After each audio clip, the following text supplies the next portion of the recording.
Buenas tardes, chavos. Un gusto saludarlos. Están en la clase de fertirriego. Vamos a comenzar la unidad 2, que se llama calidad del agua de riego. Esto es para los de Charapan. Y bueno, en la calidad del agua de riego es bien importante porque es el medio en el cual va a trasladarse nuestro fertilizante.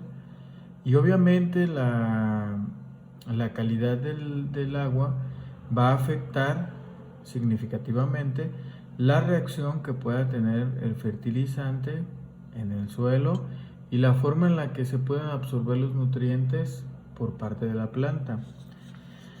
Comenzaremos hablando de el pH y su importancia en el fertirriego. Prácticamente, pues todos conocemos qué es el pH, ¿no? Y ya lo hemos escuchado hablar en infinitas pláticas de diferentes temas. Bueno, pues para los que pensaban que lo de química se iba a acabar y que ya habían terminado, pues lo que es fertirriego pues es llevar mucho sobre iones, cationes, pH, conductividad eléctrica, y todo eso es propiedades físico-químicas de los fertilizantes y las reacciones que tienen ellos con el suelo y las plantas. A modo de introducción podemos decir que la mayoría de la gente sabe que el pH es un valor variable entre 0 y 14, que indica la acidez o la alcalinidad. Mientras más cercano a 0, esto quiere decir que es más ácido y esto más alcalino. ¿Ok? De cualquier solución, puede ser solución del suelo, puede ser la solución del agua o la planta inclusive.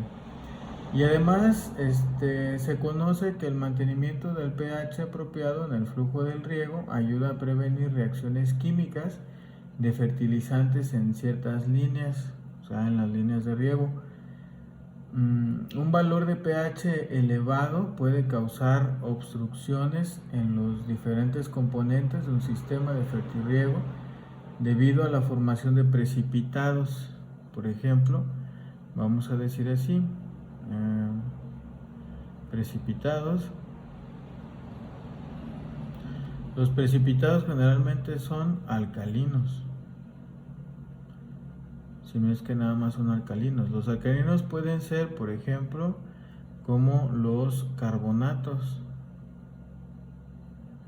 Estos pueden ser, generalmente son carbonatos cálcicos, carbonatos de sodio. Esos son los principales.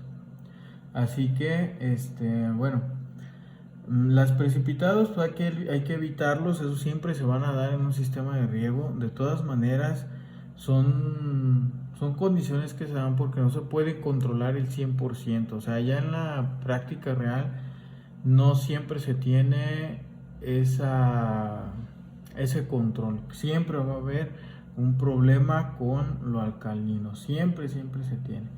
Pero hay que manejarlo de la mejor manera. Hay que tratar de tener siempre un mantenimiento continuo inmerso en la fertilización. Bueno, ya un pH adecuado pues asegura una mejor asimilabilidad o una mejor asimilación de los diferentes nutrientes, especialmente del fósforo y los micronutrientes. Así que bueno, simplificando las cosas podemos afirmar que las sustancias capaces de liberar iones, por ejemplo, que son los iones hidrógeno, ¿sí? Son positivos, son ácidas, ¿ok? Los que liberan, por ejemplo, sustancias que liberan iones son ácidos o ácidas más bien. Y las capaces de ceder grupos hidroxilo, o sea, las que son las que ceden, por ejemplo, grupos OH, aquí serían las que pueden. Ahí hay un error, ceder grupos hidroxilo.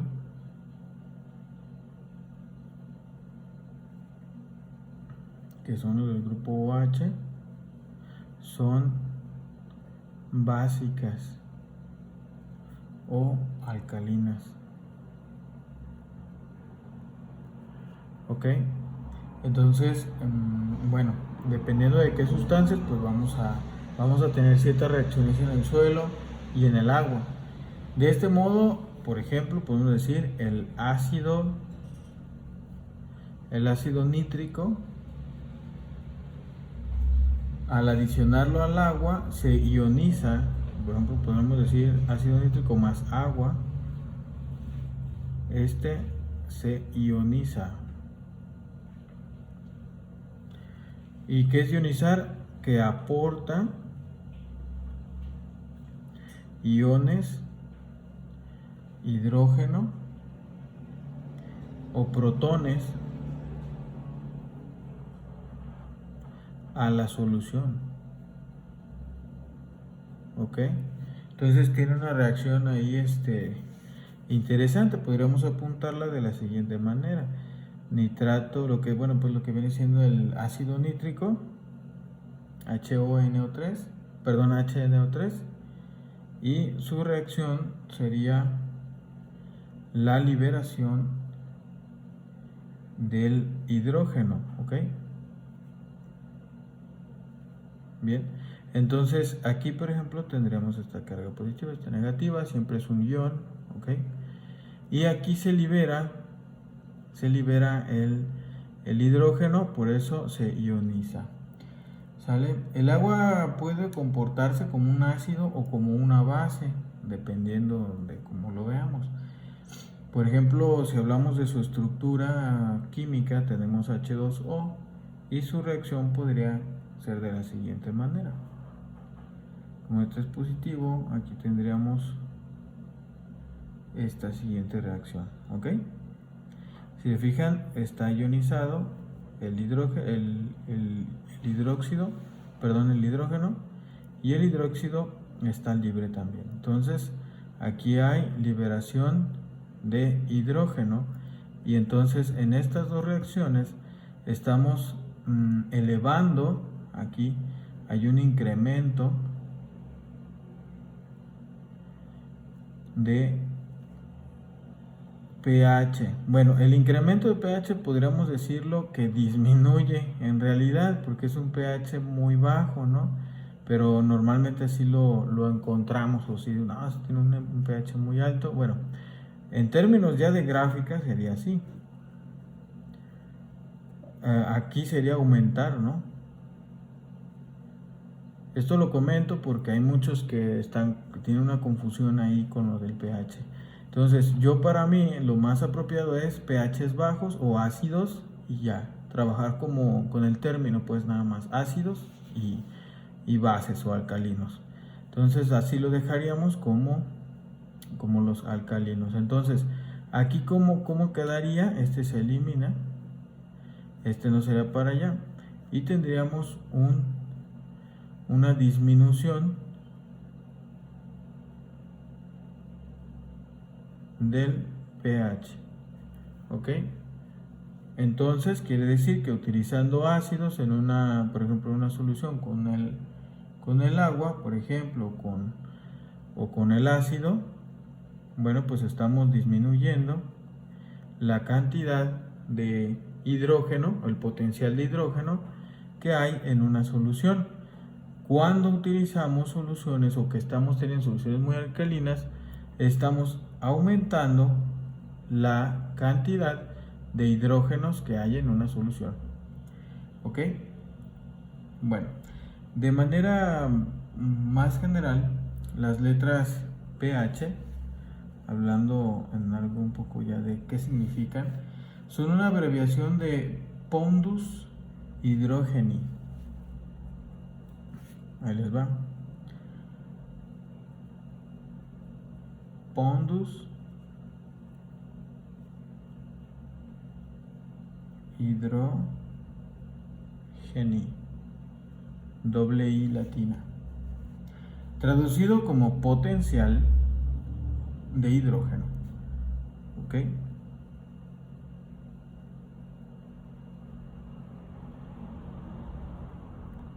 Muy bien. Y fueron propuestas principalmente, bueno, en su tiempo, este cuate que casi no tenía mucha vida social, yo me imagino. Así se llamaba este señor, Sorensen, y se propuso en 1909.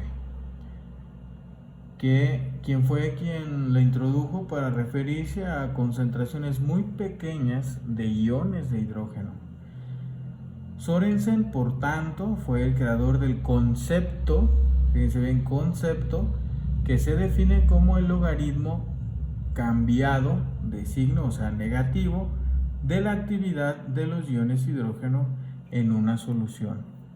En términos más generales, tendríamos que pH es igual al logaritmo negativo de los iones hidrógeno. ¿Capis? Bueno, hablando un poco más sobre la importancia, ahora tendríamos que hablar un poco sobre, ya dentro de los cultivos, qué sucede con esto, con el pH y el cultivo, ¿no?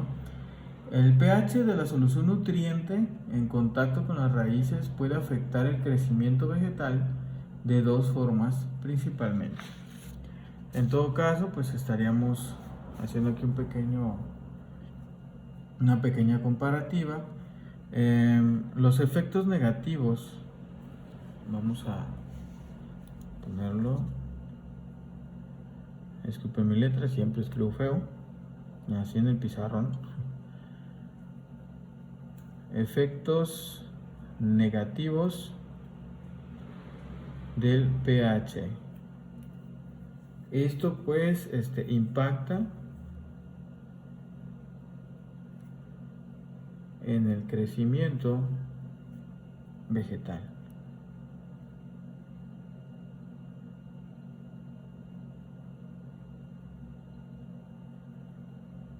Bien. Bueno, lo primero pues es que el pH puede afectar la disponibilidad de los nutrientes. Número 1. Disponibilidad.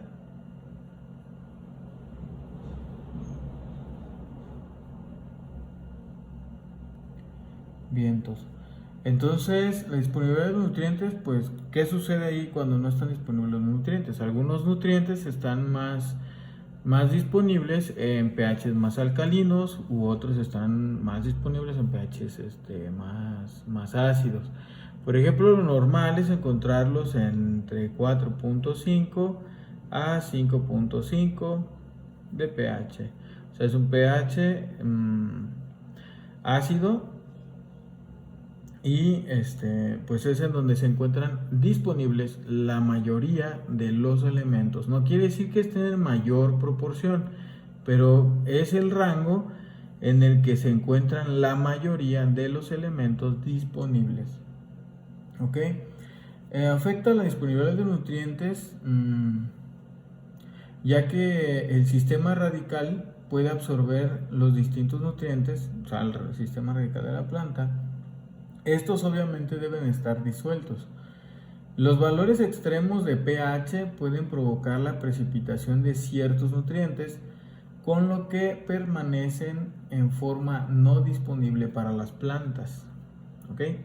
Entonces pueden quedarse, por ejemplo, demasiado alcalinos, o ya inclusive muy ácidos. Pueden indicarse que puede ser, por ejemplo, por el ion aluminio, y eso crea toxicidad. Bueno, el pH también puede afectar el proceso fisiológico, ¿okay? Que sería el número 2. Procesos.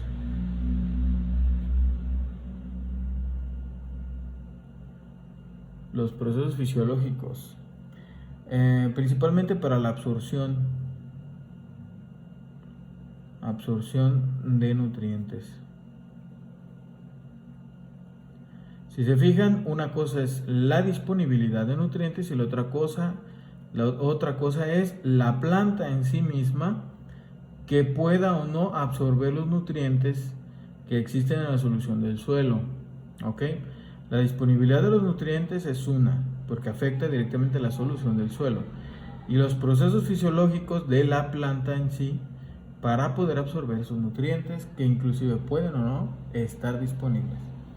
Todas las especies vegetales presentan unos rangos característicos de pH en los que su absorción es idónea. Por ejemplo, en el cultivo de las berries, este pH es adecuado, 4.5, 5.5. ¿Ok? En algunos otros, como por ejemplo el aguacate, pues también te puede tolerar suelos más alcalinos, más neutros, por ejemplo. Como por ejemplo 6.5, 7. Son suelos ya más neutros, tirándolo a neutros, o poco ácidos o poco neutros.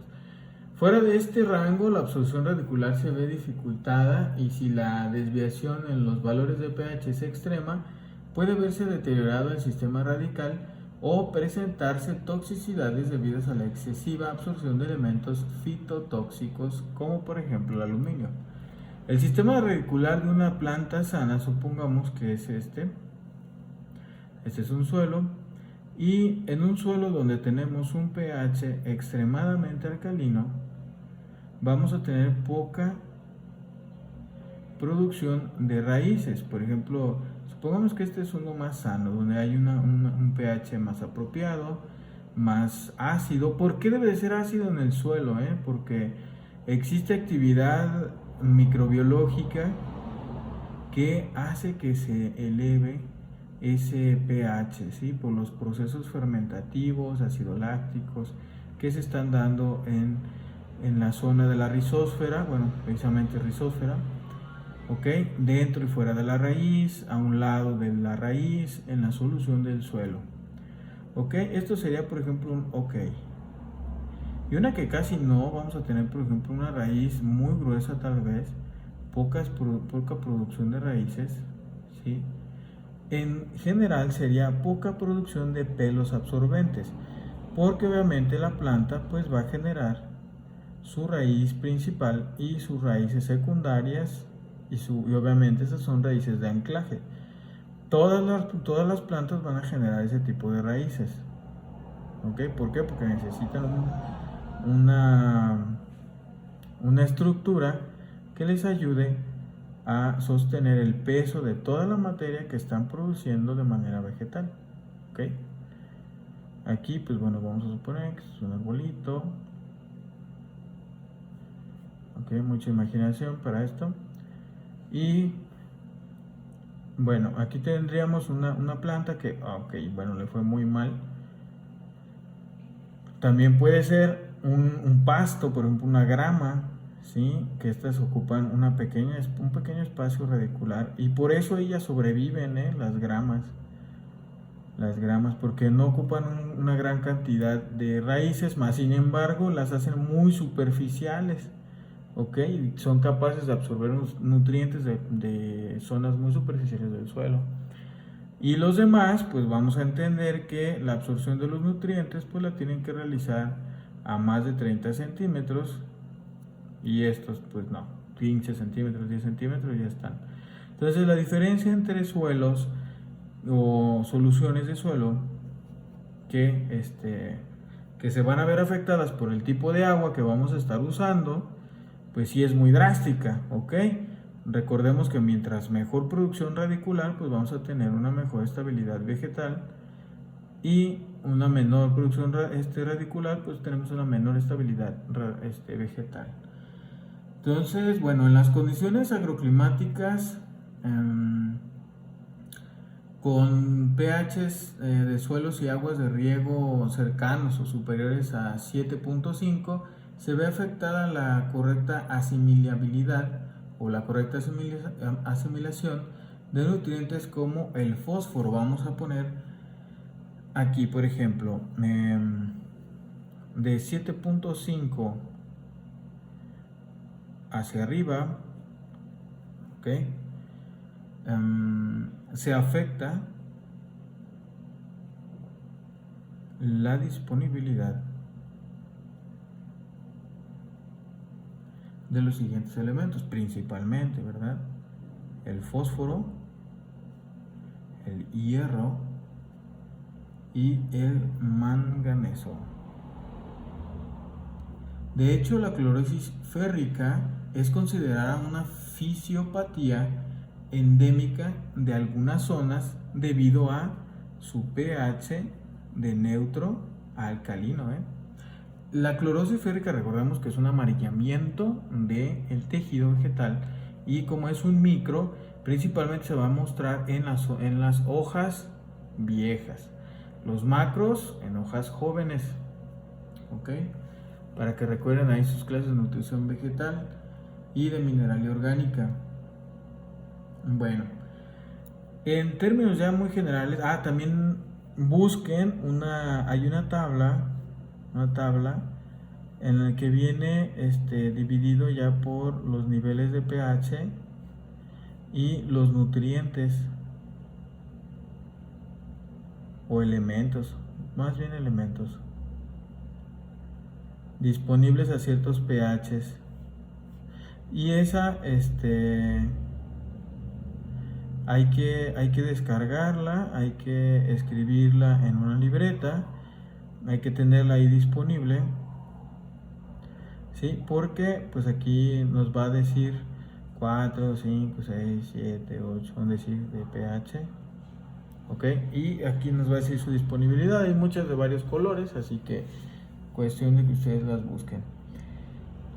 Bueno, yo creo que para términos generales del pH del agua, pues hasta aquí está suficientemente bien.